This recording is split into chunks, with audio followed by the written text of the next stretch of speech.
আমি কলকাতার একটা বড় নার্সিংহোমের লেবার রুম পরিষ্কার পরিচ্ছন্ন করার কাজ করতাম, কিন্তু কেউ জানত না যে আমি সেই ময়লা আবর্জনা থেকে লাখ লাখ টাকা উপার্জন করি।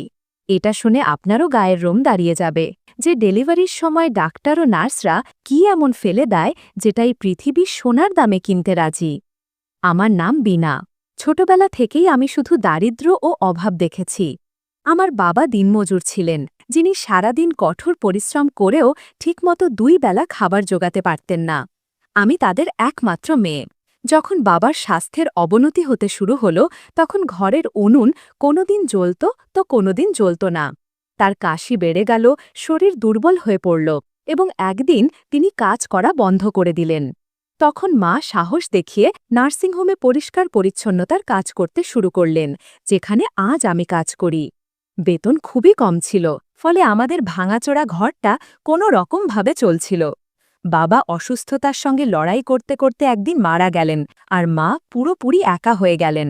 এরপরে মা আমার বিয়ে বিরাটের সঙ্গে দিতে বাধ্য হলেন, কেননা ছোটবেলায় বড়রা আমাদের বিয়ে ঠিক করে রেখেছিল। মা জানতেন না যে বিরাট নেশায় আসক্ত, সে সব সময় মাতাল হয়ে থাকত। বিয়ে হওয়ার পর যখন সত্যিটা সামনে এলো, তখন আমার পায়ের তলার মাটি নড়ে গেল। মা নিজেও প্রেশারের রোগী, তাই তার স্বাস্থ্য প্রায়ই খারাপ থাকত। আমার 2টি সন্তান ছিল, এক ছেলে ও এক মেয়ে। বিরাট কিছুই করত না, তাই পুরো সংসারের দায়িত্ব আমার কাঁধে এসে পড়ে। একদিন মায়ের প্রেশার অনেক বেড়ে গেলে আমি তার হাত ধরে বললাম, মা, এখন তুমি আরাম করো, তোমার জায়গায় আমি কাজ করব। মায়ের চোখে জল এসে গেল। তিনি বললেন, মা, আমি তোকে দারিদ্র্য ছাড়া আর কিছুই দিতে পারিনি, এখন তুই সেই কাজটাই কর যেটা আমি করছিলাম। আমি তার হাত ধরে বললাম, মা, কাজ ছোট বা বড় হয় না, আমাকে দায়িত্ব পালন করতে হবে এবং ঘরের সম্মানও রাখতে হবে। ভাগ্য আমাকে সেই জায়গায় নিয়ে এসেছে যেখানে মা দাঁড়িয়েছিলেন। আমি সেই নার্সিংহোমে মায়ের জায়গায় কাজ করতে শুরু করলাম। মা তার সততা ও পরিশ্রমের মাধ্যমে হাসপাতালে একটি ভালো সুনাম অর্জন করেছিলেন, যেটা আমার জন্য সুবিধাজনক ছিল, কিন্তু সংসারের দারিদ্র্য ততটুকুই রয়ে গেল। স্বামীর নেশা, মায়ের ওষুধ এবং সন্তানদের বাড়তে থাকা খরচ আমার কোমর ভেঙে দিচ্ছিল। বেতন মাসের প্রথম 10 দিনেই শেষ হয়ে যেত। আমার ডিউটি বেশিরভাগ সময় লেবার রুমেই হতো। সেখানে মেঝেতে ঝাড়ু দেওয়া, ময়লা পরিষ্কার করা, ঔষধ ও রাসায়নিক স্প্রে করা সবই আমার দায়িত্ব। প্রতিদিন রক্ত, ঔষধ ও রাসায়নিকের মিশ্র গন্ধে আমার নাক ধরে থাকত। লেবার রুম একটা অদ্ভুত জায়গা। কখনো কোনো শিশুর প্রথম কান্না শোনা যায়, আবার কখনো কোনো মায়ের চিৎকার। একদিকে খুশির পরিবেশ, অন্যদিকে কারো কারো আশা ভেঙে যাওয়ার দৃশ্য। অভিনন্দন দিদি, ছেলে হয়েছে। আমি প্রায়শই এই সুখবর দিতে রোগীর পরিবারের কাছে দৌড়ে যেতাম। তারা হেসে ধন্যবাদ জানাত এবং মাঝে মাঝে 500 টাকার নোট আমার হাতে ধরিয়ে দিত। এটা আমার কাছে কোনো গুপ্তধনের চেয়ে কম ছিল না। আমি সর্বদা সুখবর দেওয়ার জন্য মুখিয়ে থাকতাম, যাতে সামান্য অতিরিক্ত টাকা পাওয়া যায়, কিন্তু সেটাও মাঝে মাঝে যথেষ্ট হতো না। বাড়ি ফেরার পরই শিশুরা তাদের চাওয়ার তালিকা জানাতে শুরু করত। মা, আজ পাশের বাড়ির অমিত নতুন জুতো নিয়েছে, আমার জুতো কবে আসবে? অথবা, মা, স্কুলে সবাই জুস খায়, আমারও চাই। তাদের কথাগুলো হৃদয়ে তীরের মতো আঘাত করত, কিন্তু আমার সমস্ত উপার্জন মায়ের ঔষধ এবং বিরাটের নেশার খরচেই চলে যেত। রাতে ছাদের দিকে তাকিয়ে ভাবতাম, আমার জীবন কি এমন পরিষ্কার পরিচ্ছন্ন করতে করতেই কেটে যাবে? কখনো কি এই দারিদ্র্যের অন্ধকার শেষ হবে না? কিন্তু একদিন ভাগ্য ঘুরে গেল, আর এমন একটা মুহূর্ত এলো যা আমাকে মাটি থেকে তুলে আকাশের ওপরে পৌঁছে দিল। আমি জানতাম না প্রতিদিন আমি যে আবর্জনা তুলছি তার মধ্যেই আমার ভাগ্যের চাবি লুকিয়ে আছে। এটা সেই রহস্য যা কয়েকদিনের মধ্যে আমাকে ধনী বানিয়ে দেবে, কিন্তু এর মূল্য আমাকে সারা জীবন দিতে হবে। একদিন একটি চকচকে কালো গাড়ি ঠিক আমাদের বাড়ির সামনে থামল। গলির সব শিশু খেলা ছেড়ে সেই কালো গাড়িটাকেই দেখছিল। আমাদের গলিতে এত বড় ও সুন্দর গাড়ি আগে কখনোই আসেনি। আমি দরজার কাছে দাঁড়িয়ে হতবাক হয়ে গেলাম যে আমার বাড়ির সামনে এই গাড়ি কেন। গাড়ি থেকে একটি পেইন্টেড কোট পরা লোক নামলেন। তার পালিশ করা জুতো গলির মাটিতেও চকচক করছিল। সে এক নজর আমাদের বাড়ির দিকে তাকালো, তারপর আমাকে দেখে বলল, আপনি কি বীণা? তার কণ্ঠস্বর ভারী এবং ধীর। আমি ভয়ে ভয়ে বললাম, জি হ্যাঁ, আমি বীণা, কিছু কাজ আছে? সে জিজ্ঞেস করল, আপনি কি সিটি নার্সিং হোমের লেবার রুমে পরিষ্কার পরিচ্ছন্নতার কাজ করেন? আমার হৃদয় তখন ধুক ধুক করতে লাগল যে সে কিভাবে আমার কাজের জায়গা নাম জানল। আমি হালকা করে মাথা নেড়ে হ্যাঁ বললাম এবং ভয়ে ভয়ে বললাম, কোনো সমস্যা হয়েছে কি? তিনি হেসে বললেন, না না, কোনো সমস্যা হয়নি, বরং এখন আপনার সব সমস্যার সমাধান হয়ে যাবে। আমি অবাক হয়ে গেলাম যে নার্সিংহোমের কাজ হলে তো ওরা সেখানেই ডেকে নিত, বাড়িতে এভাবে আসার কারণ কি? আমি সন্দেহের চোখে তার দিকে তাকিয়ে রইলাম। সে জিজ্ঞাসা করল, আমি কি ভিতরে আসতে পারি? আপনার সঙ্গে একটা জরুরি কথা আছে। আমি হতভম্ব হয়ে বললাম, ঠিক আছে, আসুন। আমার ছোট্ট ঘর আর ভাঙাজোড়া দেয়ালগুলো তার দামি কাপড়ের সামনে লজ্জায় ঝুঁকে গেছে বলে মনে হচ্ছিল। আমি সাহস করে বললাম, দেখুন, সেখানে ৫ বছর ধরে কাজ করছি, আর তার আগে আমার মাও ১৫ বছর ওখানেই কাজ করেছেন।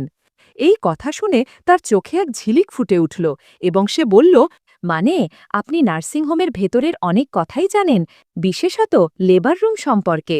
আমি বললাম, হ্যাঁ জানি, কিন্তু আমরা সবটাই সততার সঙ্গে করি, সেখানে কোনো পচা কাজ হয় না।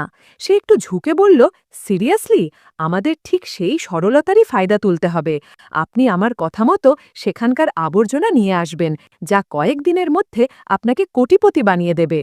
তার কথা শুনে আমি হতবম্ব হয়ে গেলাম যে কোটিপতি, তাও আবার সেই আবর্জনা থেকে। এক মুহূর্তের জন্য মনে হলো এই মানুষটি হয় পাগল, না হলে আমার সঙ্গে মজা করছে। আমি ঝাঝালো কণ্ঠে বলে উঠলাম, আপনি কি আমার দারিদ্রতা নিয়ে মজা করছেন? এখান থেকে যান আর আমাদের শান্তিতে থাকতে দিন। সে আমার রাগে জ্বলে ওঠা মুখ দেখে হালকা হেসে বলল, বিনা ম্যাডাম, আমি যা বলছি তা আপনাদের নার্সিংহোমের বড় বড় ডাক্তাররাও জানেন না, কারণ এখানে ডেলিভারির পর নারীর শরীর থেকে এমন এক জিনিস ফেলা হয় যা জানলে মানুষ হতবাক হয়ে যাবে। সে এক অমূল্য বস্তু, যার দাম হাজারে নয়, লাখে। তার কথায় আমার রাগ কৌতূহলে বদলে গেল। কি জিনিস আর কেমন মূল্যবান?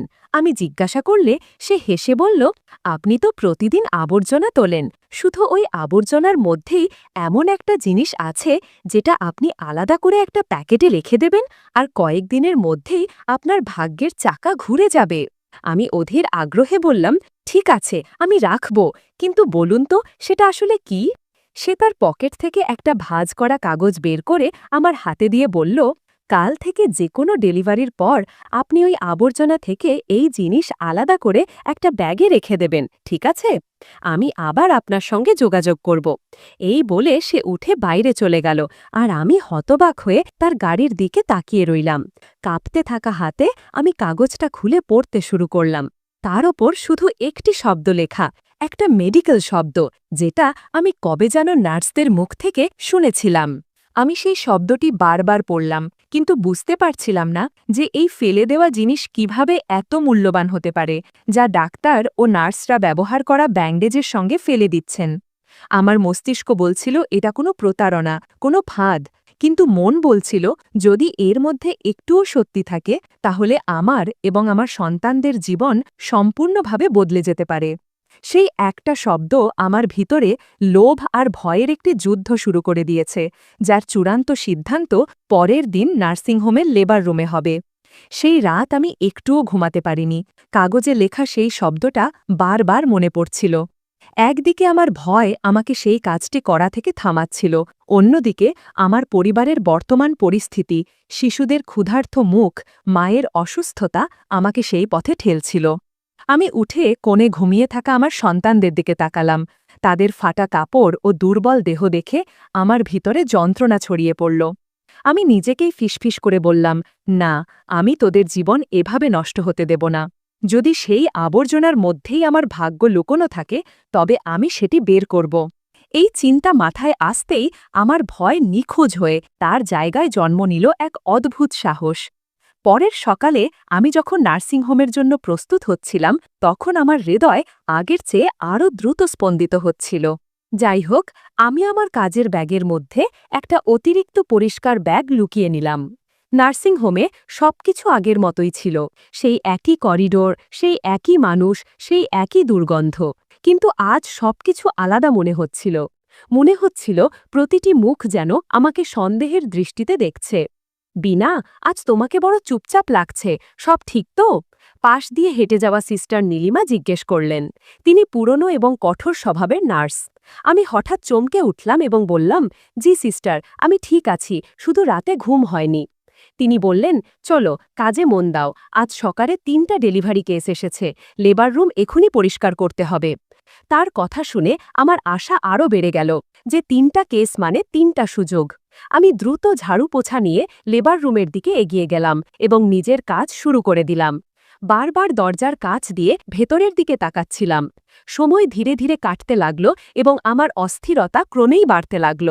তারপর সেই মুহূর্ত এসে গেল যখন প্রথম ডেলিভারি সম্পূর্ণ হল। নার্সরা শিশুটিকে পরিষ্কার করে ওয়ার্মারে রাখল, তারপর আমাকে বললে আমি পরিবারের কাছে খুশির খবর পৌঁছে দিলাম। অভিনন্দন দাদা সাহেব, মেয়ে হয়েছে। সেই ব্যক্তি কাপা হাতে 500 টাকার নোট আমার দিকে এগিয়ে দিল।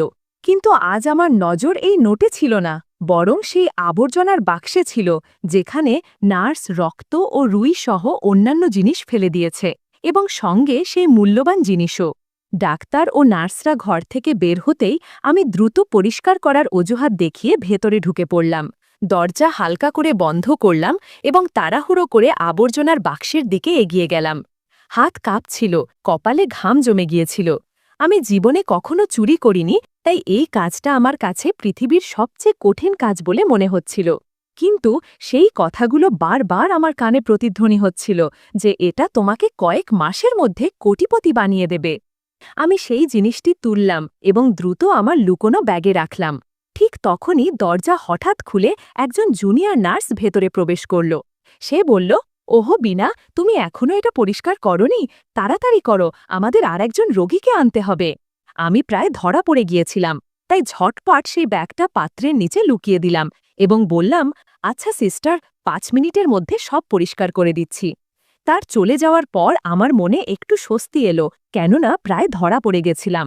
বিকেল পর্যন্ত একইভাবে আরও 2টি প্যাকেট সংগ্রহ করলাম। ছুটির সময় সেই ব্যাগটা আমার বড় ব্যাগে লুকিয়ে নার্সিংহোমের পিছনের গেটের কাছে পৌঁছালাম।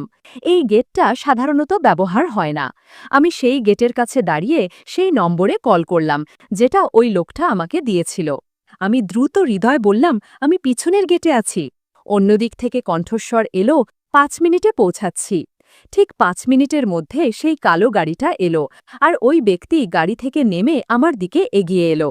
আমি কোনো কথা না বলেই ব্যাগটি তার হাতে দিয়ে দিলাম। তিনি ব্যাগটি গাড়ির পেছনের সিটে ফেলে দিলেন এবং পকেট থেকে 500 টাকার মোটা বান্ডিল বের করে আমার হাতে দিয়ে দিলেন। আমি কাপা হাতে ধরলাম।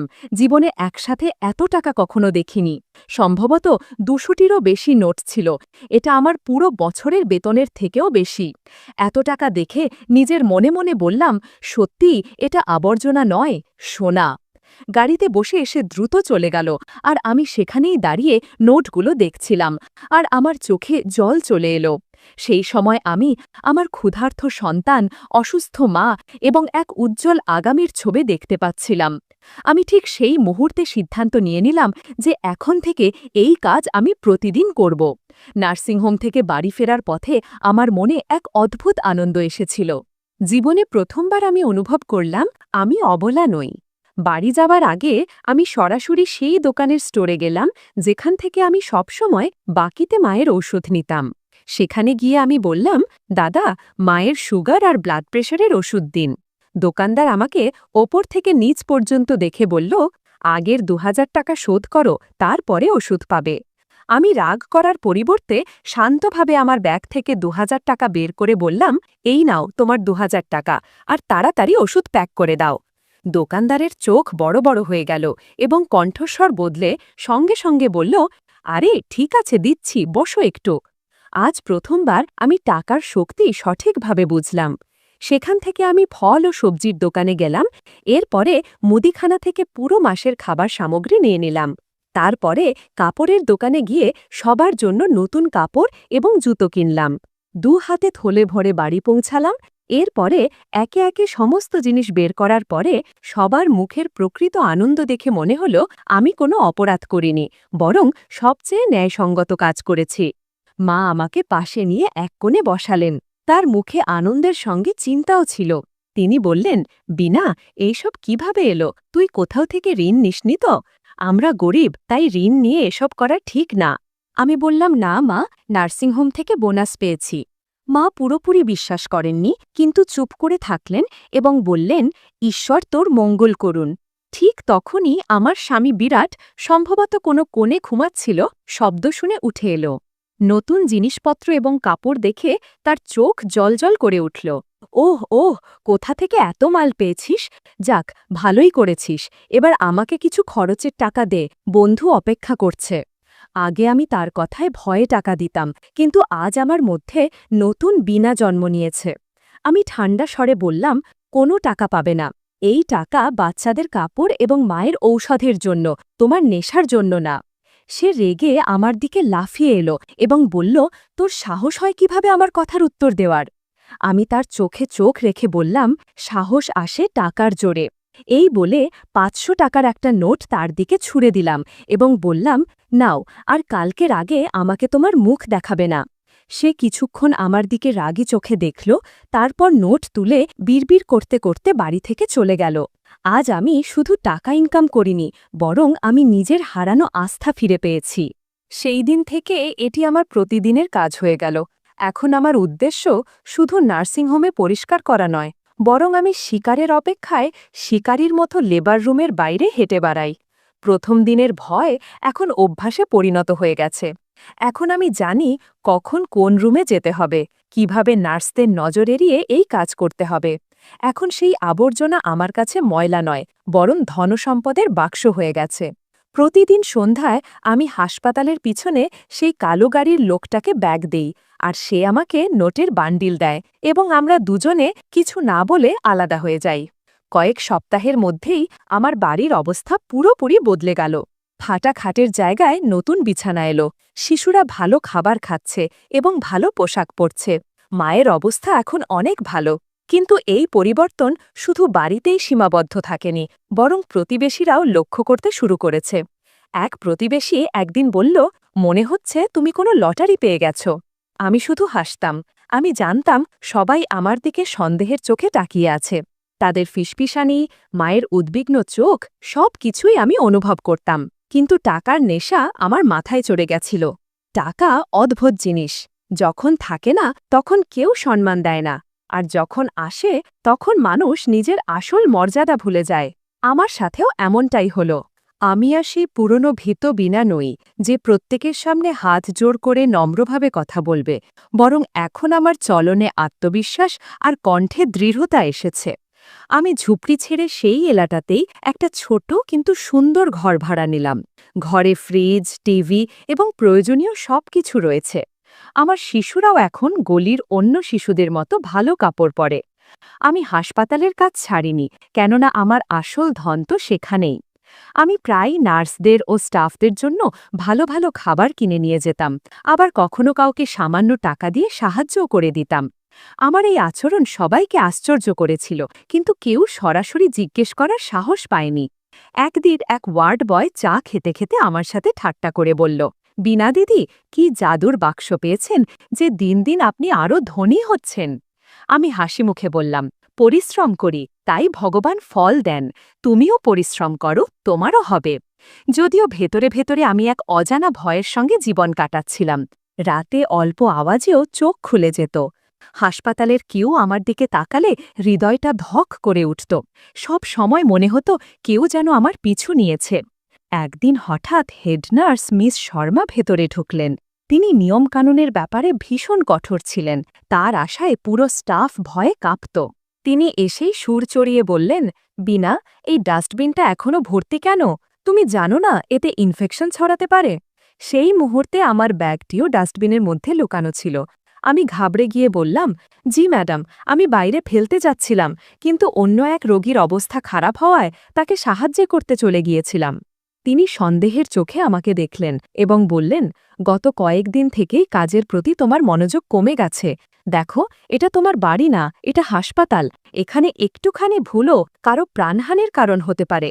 এটা বলেই তিনি চলে গেলেন। তার চলে যাওয়ার পর আমি স্বস্তির শ্বাস নিলাম। আমার পা কাঁপছিল, কেননা এটা এখন পর্যন্ত সবচেয়ে বড় বিপদ ছিল।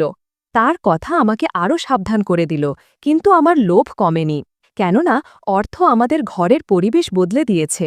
বিরাট এখন আর আমার সাথে ঝগড়ায় নামত না, কেননা সে বুঝে গিয়েছে যে তার নেশা আর আড্ডা এখন আমার টাকায় চলে। এখন ঘরের শক্তির ভারসাম্য সম্পূর্ণভাবে বদলে গিয়েছে। কিন্তু আমার মা আমার এই পরিবর্তিত অবস্থায় খুশি ছিলেন না। এক রাতে যখন বাচ্চারা ঘুমিয়ে পড়েছিল, তখন তিনি আমার কাছে এসে বসে বললেন, মা, আমাকে সত্যি সত্যি বল, এসব কি চলছে? এত টাকা তোর কাছে কোথা থেকে আসছে? ওই বোনাসের কথাটা আমার হজম হচ্ছে না। আমার ভয় হচ্ছে তুই কোনো ভুল পথে চলে যাসনি তো? আমি তার চোখে চোখ রেখে কোনো উত্তর দিতে পারিনি। শুধু বললাম, মা, তুমি অযথা চিন্তা করো না, সব ঠিক আছে। তুমি শুধু নিজের স্বাস্থ্য নিয়ে চিন্তা করো। তিনি বললেন, মা, খারাপ টাকার মাধ্যমে আসা ভালো দিনও কখনো শান্তি দেয় না। আমি তোর চোখে সেই পুরনো সরলতা দেখছি না। আমি কোনো উত্তর না দিয়ে নিজের রুমে চলে গেলাম। মায়ের অশ্রু আমার হৃদয়ে গভীর আঘাত করেছিল, কিন্তু আমার ফিরে যাওয়ার পথ বন্ধ হয়ে গিয়েছে। আমি সেই কাদায় ডুবে গিয়েছি, যেখান থেকে বের হওয়া আমার ক্ষমতার বাইরে। আমার লালসা প্রতিদিন আমাকে সেই হাসপাতালের লেবার রুমে টেনে নিয়ে যেত। আমি এখনও পুরনো সিম্পল কাপড় পরে যেতাম, যাতে কারো সন্দেহ না হয়। আমি সব কিছু সুন্দর করে পরিষ্কার করতাম, এবং যখনই আমার কাজের সেই জিনিসটি পেতাম, ব্যাগে লুকিয়ে রাখতাম এবং বিকেলে সেই কালো গাড়ির মালিকের কাছে নিয়ে যেতাম। তিনি একদিকে আমার সাহায্যকারী ছিলেন, আবার অন্যদিকে সবচেয়ে বড় ভয়েরও। এই কয়েক মাসে আমাদের মধ্যে কাজ ছাড়া আর কোনো কথাবার্তা হয়নি। কিন্তু এক সন্ধ্যায় যখন আমি তাকে থলে দিলাম এবং তিনি আমাকে নোটের বান্ডিল দিলেন, তখন আমি সাহস করে জিজ্ঞেস করলাম, সাহেব, একটা কথা জিজ্ঞাসা করতে পারি? তিনি আমার দিকে তাকিয়ে দেখলেন এবং বললেন, জিজ্ঞাসা করো। আমি বললাম, আপনি এই আবর্জনা দিয়ে কি করেন? এটা এত মূল্যবান কেন? তিনি কিছুক্ষণের জন্য চুপ করে রইলেন। তারপরে হেসে বললেন, তুমি টাকার দিকে দেখো, বিস্তারিত জানার দরকার নেই। শুধু এটুকু বোঝো, এই মাল অন্য দেশে পাঠানো হয়, যেখানে এর ভালো দাম পাওয়া যায়। কিন্তু কেন? আবার আমি জিজ্ঞেস করলাম। তিনি বললেন, বীণা দেবী, একজনের জন্য যা আবর্জনা, অন্যজনের জন্য তা গুপ্তধন। এটা বলেই তিনি গাড়ির দিকে চলে গেলেন। তার উত্তর আমার মনে অনেক প্রশ্নের জন্ম দিয়ে গেল। হাসপাতালের পরিস্থিতিও এখন বদলে যাচ্ছিল, কেননা কেউ বুঝতে পারছিল না যে আমি হঠাৎ এত ধনী কিভাবে হয়ে গেলাম। নার্সেরা প্রায়ই আমাকে এই বিষয়ে প্রশ্ন করতে থাকত। সবচেয়ে বেশি প্রশ্ন সিস্টার নীলিমা করতেন, আর তার চোখ সবসময় আমার দিকে থাকে। তিনি প্রায়ই আমাকে লেবার রুমের আশেপাশে ঘুরতে ধরে ফেলতেন। একদিন তিনি বললেন, বীণা, তোর ডিউটি তো সকালে শেষ হয়ে যায়, তাহলে এই সময় তুই এখানে কি করছিস? আমি বললাম, আমি বাসায় ফিরছিলাম, তাই ভাবলাম দেখি কোনো কাজ আছে কিনা। তিনি তাচ্ছিল্যের হাসি হেসে বললেন, আজকাল তো তুই অনেক কাজ করছিস বীণা, এত কাজ করছিস যে তোর ঝুপড়ি এখন প্রাসাদের মতো হয়ে গেছে। তার কথায় লুকানো সন্দেহ আমার হৃদয়ে বিপদের ঘণ্টা বাজিয়ে দিল, আর আমি কথা ঘুরিয়ে দেওয়ার জন্য বললাম, সিস্টার, ঈশ্বর যাকে দেন তাকে সব কিছুই দেন, হয়তো আমার মতো গরিবের ওপরও তার দয়া হয়েছে। তিনি আমার চোখে চোখ রেখে বললেন, অদ্ভুত এই যে ঈশ্বরের দয়া শুধু লেবার রুমের পরিচ্ছন্নতা কর্মীর ওপরেই পড়ে। তার এই কথা শুনে আমার পায়ের তলা থেকে মাটি যেন সরে গেল, আর আমি কোনো উত্তর না দিয়ে সেখান থেকে চলে গেলাম। প্রথমবার আমি অনুভব করলাম যে এবার হয়তো আমার খেলা শেষ হতে চলেছে। বাড়ি ফিরে আমি দেখলাম মা পুজোয় বসে আছেন, তার চোখে অশ্রু। আমাকে দেখেই হাত জোর করে প্রার্থনা করলেন, হে ভগবান, যদি আমার মেয়ে কোনো ভুল পথে চলে যায়, তবে তাকে সদ্বুদ্ধি দাও আর এই খারাপ জায়গা থেকে বের করে আনো। তার কথাগুলো যেন তীরের মতো আমার হৃদয় ঢুকল, আর আমি বললাম, মা, তুমি এসব কি বলছো? মা আমার দিকে তাকালেন, তার চোখে মমতার বদলে ক্রোধ। তিনি বললেন, হ্যাঁ বীণা, কারণ আমি কোনো চোর বা পাপীর মা হতে চাই না। সত্যি করে বলো, এই টাকা কোথা থেকে আসছে? না হলে আমি কালই হাসপাতালে গিয়ে সবার কাছে জিজ্ঞাসা করব। তার কথা শুনে আমি ভেঙে পড়লাম এবং তার পায়ের কাছে বসে কেঁদে বললাম, মা, আমাকে ক্ষমা করো, আমি বাধ্য ছিলাম। আমি বাচ্চাদের ক্ষুধার্ত থাকতে দেখতে পারতাম না, তোমাকে ঔষধ ছাড়া কষ্টে দেখতে পারতাম না।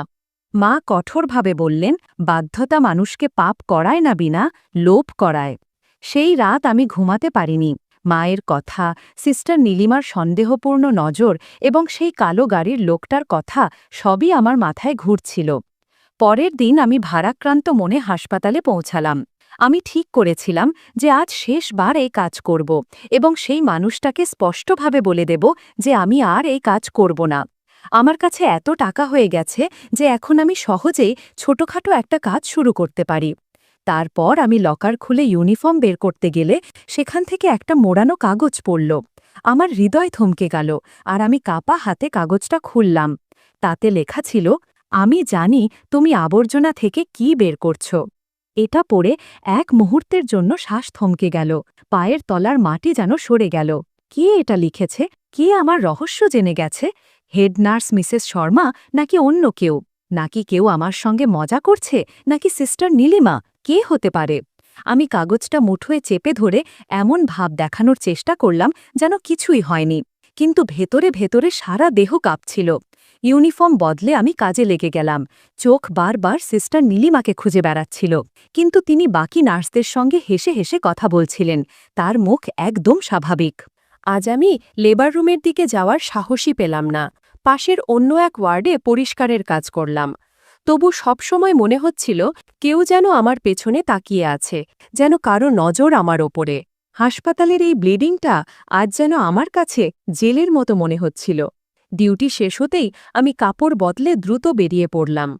আমি ঠিক করে নিয়েছি যে ২-১ দিন সেই কালো গাড়ির লোকটার সাথে দেখা করব না, কয়েকদিন বিশ্রাম নেব, যাতে বিষয়টা ঠান্ডা হয়ে যায়।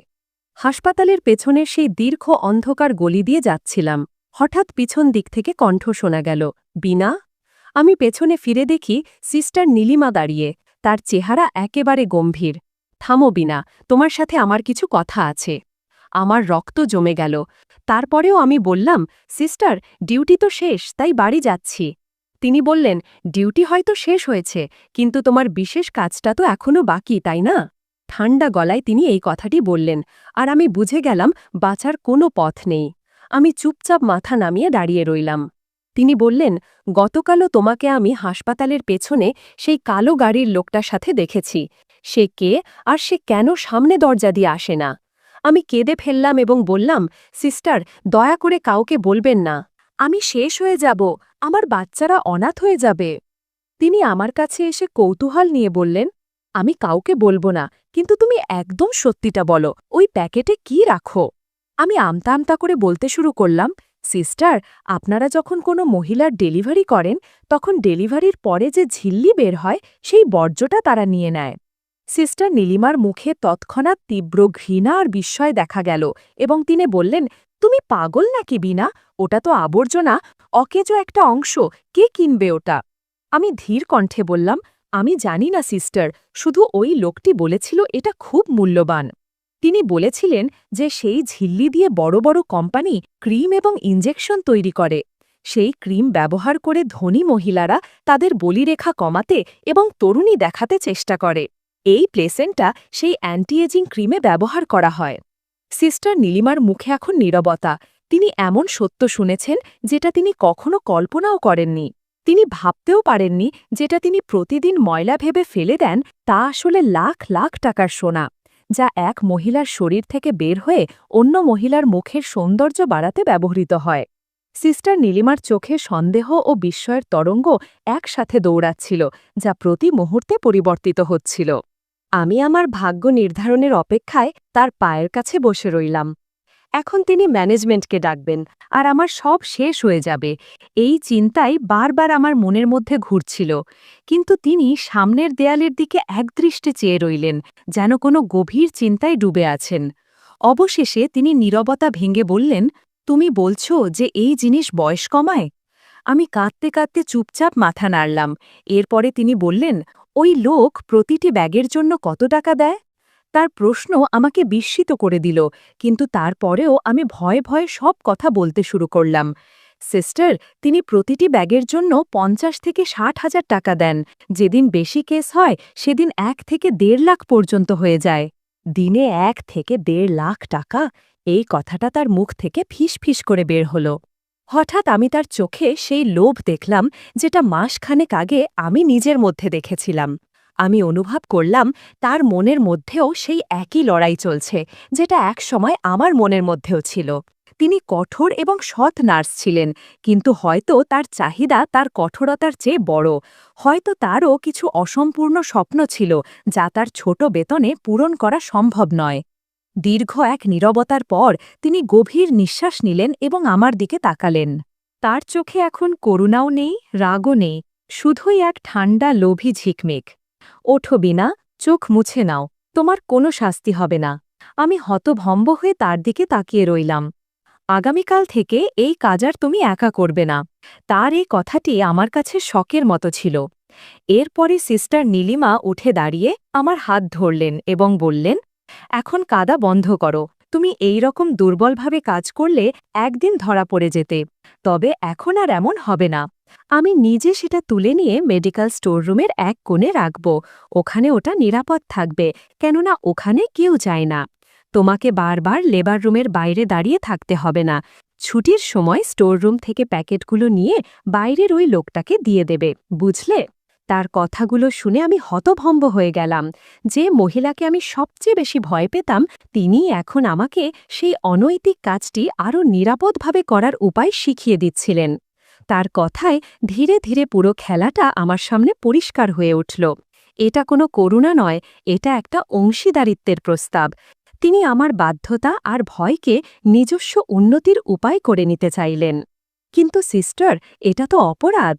তিনি হেসে উঠে বললেন, হাসপাতাল যে জিনিসগুলো ফেলে দেয় সেগুলো যদি কারো কাজে লাগে আর আমাদের টাকা দেয়, তাহলে এতে দোষের কি? আমরা কারো অধিকার কেড়ে নিচ্ছি না, কেবল আমাদের অংশ নিচ্ছি। আমি প্রতিবাদ করার কোনো পথ পাচ্ছিলাম না। যদি আমি অস্বীকার করি, তবে তিনি 1 মিনিটের মধ্যেই ম্যানেজমেন্টকে সব বলে দেবেন। আমি ভয়ে ভয়ে বললাম, ঠিক আছে সিস্টার, আমি রাজি। তিনি কাঁধে হাত রেখে বললেন, বাড়ি যাও, চিন্তা করো না, কাল থেকে আমাদের নতুন কাজ শুরু হবে। সেই দিনের পর থেকে এই কাজে আমি আর একা ছিলাম না। আমার সঙ্গে এখন সেই অন্যায় কাজে আর একজন শিক্ষিত সিনিয়র নার্স যুক্ত হয়ে গেছেন।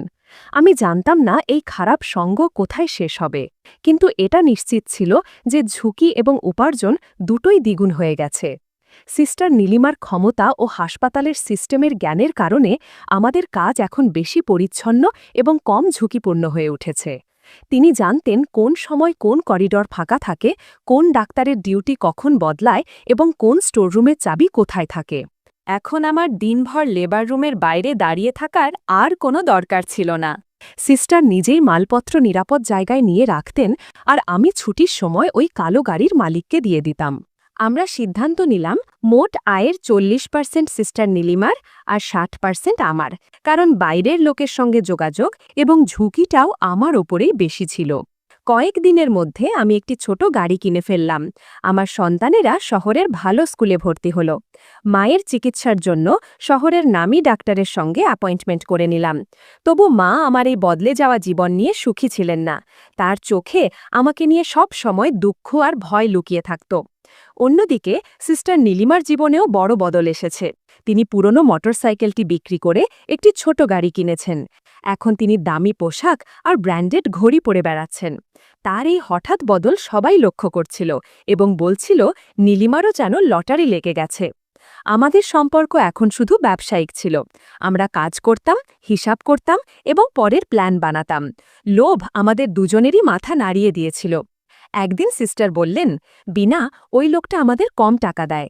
এই মাল বাইরে লাখে বিক্রি হয়, তাই আমাদের একটা নতুন ক্রেতা খুঁজে বের করা উচিত। আমি সঙ্গে সঙ্গে না করে বললাম, না সিস্টার, এটা খুব ঝুঁকিপূর্ণ হবে। যতটুকু পাচ্ছি তা কি কম? বেশি লোভ আমাদেরই ক্ষতি করবে। তিনি রেগে বললেন, তুমি সব সময় এত ভয় পাও কেন? তারপর সেই দিনটা এসে গেল যেটার আমি ভয় করেছিলাম। হাসপাতালের নিরাপত্তার জন্য প্রতিটি করিডোর, স্টোররুমগুলো ও পিছনের গেটে নতুন সিসিটিভি ক্যামেরা বসানো হলো। আমাদের কাছে এ খবর কোনো বোমার চেয়ে কম ছিল না। আমি ভয় পেয়ে সিস্টারকে বললাম, সিস্টার, এখনই আমাদের এটা বন্ধ করে দিতে হবে, না হলে এই ক্যামেরাগুলো আমাদের ধরিয়ে দেবে। আমাদের কাছে এত টাকা আছে যে আমরা ইজ্জতের সঙ্গে বাঁচতে পারব। তিনি আমার দিকে রাগী চোখে তাকিয়ে বললেন, পাগল হয় না বিনা, টাকা কখনো যথেষ্ট হয় না, আর এই ক্যামেরাগুলোর থেকে বাঁচার পথ আমি জানি। আমি ক্যামেরার ব্লাইন্ড স্পটগুলো খুব ভালোভাবে জানি, তুমি চিন্তা করো না। কিন্তু আমি জানতাম আমাদের জাল ক্রমেই সংকীর্ণ হয়ে আসছে। এটা যেন ঈশ্বরের দিক থেকে একটা সতর্কতা ছিল, যা নীলিমা তার লোভের কারণে বুঝতেই পারছিল না। সেই সপ্তাহে হাসপাতালের ডেলিভারির কেস বেশি ছিল, ফলে আমাদের কাছে মালও অনেক জমে গিয়েছিল। নীলিমা, যে সবসময় অত্যন্ত সতর্কভাবে কাজ করতেন, সেই দিন লোভ ও তাড়াহুড়োর মধ্যে তিনি একটা বড় ভুল করে বসলেন। তিনি সব মালকে আলাদা আলাদা প্যাকেটে রাখার পরিবর্তে একটা বড় মেডিকেল ওয়েস্ট ব্যাগে ঢেলে রাখলেন, যাতে কাজ দ্রুত শেষ করা যায়। যখন তিনি স্টোররুম থেকে ব্যাগ নিয়ে বাইরে বের হচ্ছিলেন, তখন এক জুনিয়র নার্স তাকে দেখে ফেলে। সে সিস্টারকে হ্যালো বলে চলে গেল, কিন্তু তার মনে প্রশ্ন জাগল, সিস্টার নীলিমা এত বড় ব্যাগ একা কেন নিয়ে যাচ্ছেন? সেই সন্ধ্যায় আমি যখন সেই কালো গাড়ির লোকটার সঙ্গে দেখা করতে পিছনের গেটে পৌঁছালাম, তখন তাকে খুবই আতঙ্কিত দেখাচ্ছিল। সে বারবার বলছিল, তাড়াতাড়ি করো, এখন এখানে নিরাপত্তা অনেক কঠোর হয়ে গেছে, প্রতিটা জায়গায় ক্যামেরা বসানো হয়েছে, ফলে আমার মনে হচ্ছে এটাই আমাদের শেষ ডিল হতে পারে। তিনি টাকা আমার হাতে ধরিয়ে দিয়ে দ্রুত গাড়ি চালিয়ে চলে গেলেন। এদিকে জুনিয়র নার্স মিসেস শর্মাকে সব বলে দিল। মিসেস শর্মা আগে থেকেই আমার এবং নীলিমার উপরে সন্দেহ করেছিলেন, তাই তিনি সঙ্গে সঙ্গে সতর্ক হয়ে গেলেন। তিনি ম্যানেজমেন্টের সঙ্গে কথা বলে সমস্ত সিসিটিভি ফুটেজগুলো বের করালেন। ফুটেজে স্পষ্ট দেখা যাচ্ছিল সিস্টার নীলিমা ডেলিভারির পর লেবার রুম থেকে ব্যাগ নিয়ে স্টোর রুমে যাচ্ছেন, এবং এর কয়েক ঘণ্টা পরে আমি স্টোর রুম থেকে সেই ব্যাগ নিয়ে পিছনের গেট দিয়ে বাইরে বের হচ্ছি। প্রতিদিনের ফুটেজে একই ঘটনা দেখা যাচ্ছে। আমাদের সমস্ত পরিকল্পনা, যা আমরা নিরাপদ মনে করতাম, এখন ছোট্ট স্ক্রিনে কোনো সিনেমার মতো চলছিল। পরের দিন যখন আমি আমার মাল নিয়ে পিছনের গেটের দিকে এগোচ্ছিলাম, হঠাৎ হাসপাতালের 2 জন সিকিউরিটি গার্ড এবং মিসেস শর্মা আমাকে ঘিরে ফেললেন। মিসেস শর্মা ঠান্ডা কিন্তু কঠোর গলায় বললেন, বিনা, এই ব্যাগে কি আছে? এক মুহূর্তের জন্য আমার পুরো জগৎ যেন থেমে গেল, আর ব্যাগটা আমার হাত থেকে পড়ে গেল। এতে করে ব্যাগের ভেতরের রক্তমাখা থলিগুলো বাইরে ছড়িয়ে পড়ল। গার্ড ঘৃণার দৃষ্টিতে মুখ ঘুরিয়ে নিল। আমি জানতাম আমার খেলা শেষ, তাই আমি সেখানেই মাটিতে বসে কেঁদে ফেললাম। সিস্টার নীলিমাকে হাসপাতালের ডিরেক্টরের অফিসে ডাকা হলো। তিনি প্রথমে মিথ্যা বলার চেষ্টা করলেন, কিন্তু যখন ভিডিও এবং প্রমাণ তার সামনে রাখা হলো, তখন তার আত্মবিশ্বাস ভেঙে পড়ল।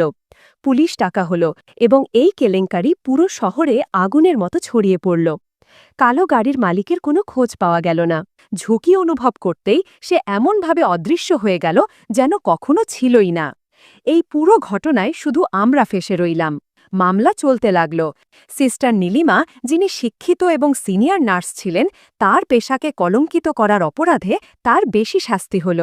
আমি তুলনায় কম শাস্তি পেলাম, কিন্তু জেলখানার গারদ আমার ভাগ্যেও লেখা ছিল। যা কিছু আমি উপার্জন করেছিলাম, বাড়ি, গাড়ি, টাকা, সবই চলে গেল। আমার পরিবার আবার সেই ঝুপড়িতে ফিরে গেল, কিন্তু এবার তাদের মাথায় শুধু আর দারিদ্র্য নয়, কলঙ্কের দাগও ছিল। মা সেই শকের কারণে অসুস্থ হয়ে পড়লেন, এবং আমার সন্তানরা তাদের মায়ের দোষের কারণে মানুষের তাচ্ছিল্যের শিকার হচ্ছে। আজ অনেক বছর পর আমি জেলের সেই সংকীর্ণ কক্ষে বসে আমি আমার অপরাধের জন্য লজ্জা বোধ করি। আমি জানি আমি চুরি করেছি, পাপ করেছি, এবং আমি তার শাস্তি ভোগ করছি। কিন্তু তারপরেও আমার মনে পড়ে আমার সন্তানেরা প্রথমবার যখন নতুন কাপড় পরে স্কুলে গিয়েছিল এবং মা যখন সময় মতো ওষুধ পেত, তখন তার শান্ত মুখ। আমি যা কিছু করেছি তার শুরু লোভ থেকে নয়, বরং বাধ্যবাধকতা এবং ভালোবাসা থেকে। আমার অপরাধ শুধু এটাই যে আমি আমার সন্তানদের জন্য একটি ভালো জীবনের স্বপ্ন দেখেছিলাম। আমি ভুল পথে গিয়েছিলাম, কিন্তু যখন আমি রাতের অন্ধকারে আমার ক্ষুধার্ত সন্তানের মুখ দেখতাম, তখন আমার অন্য কোনো পথ চোখে পড়েনি। আমি মূল্য পেয়েছি এবং অনেক ভারী মূল্য চুকিয়েছি, কিন্তু সেই কয়েক মুহূর্তের সুখ যা আমি আমার পরিবারকে দিতে পেরেছিলাম, সেটাই কি আমার শাস্তির মূল ছিল? হয়তো আমি এর উত্তর কখনো পাব না। যাই হোক, অবৈধ ধন হয়তো সাময়িক সুখ দিতে পারে, কিন্তু মানুষের শান্তি এবং ইজ্জত চিরকালের জন্য ছিনিয়ে নেয়।